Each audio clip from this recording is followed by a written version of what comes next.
Most of us are familiar with the breathalyzer test police use to detect the amount of alcohol in a driver's blood. But with recreational pot set to be legalized here in Canada very soon, there's a new roadside test that has just been approved by the federal government.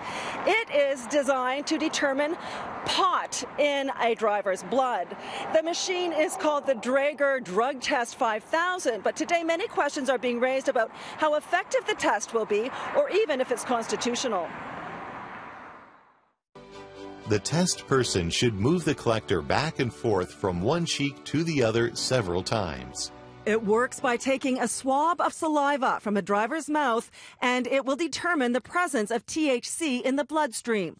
But critics say the threshold set forward in Canada's new laws is far too low, at just 2 nanograms per milliliter of blood. 2 is a very low limit, and we're going to catch people who certainly aren't impaired. The government has said they want to take a precautionary approach because this is something new.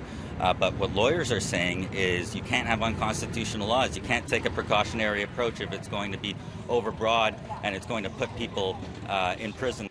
Harrison Jordan specializes in cannabis law and is not a fan of this new test. He says unlike the breathalyzer test, the Draeger 5000 does not determine impairment, only the levels of THC. Not only that, the test results in a high number of false positives. The other concern for Jordan is he says that some studies have shown 2 nanograms of THC can remain in your blood after 7 days of abstention. Also, the test does not work well in cold temperatures, below 4 degrees Celsius. He says all of these factors will be picked apart by lawyers. Will it stand up? We'll have to see if it stands up. Are they constitutional? That's a question that's going to be answered by the courts, and I think the courts won't take too kindly to the flaws that are in the test. Even the police admit there are flaws in the Draeger 5000. An inspector with the York Regional Police Road Safety Bureau says that's why this will not be the only tool officers use. We are familiar with the device, and we did know that this approval was coming.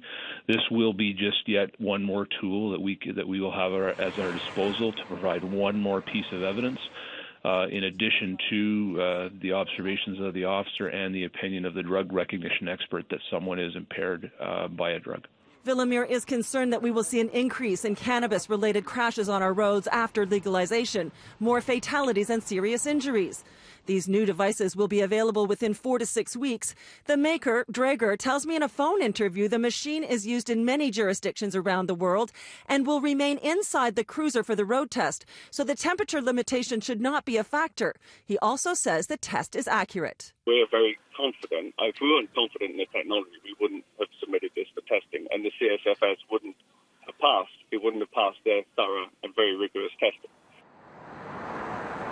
Marijuana becomes legal in Canada October 17th. The government has earmarked $161 million for police forces to buy these devices and train their officers. But not everyone is on board at this point. For example, a spokesperson for the Ontario Provincial Police tells me they haven't decided whether or not they're going to purchase them.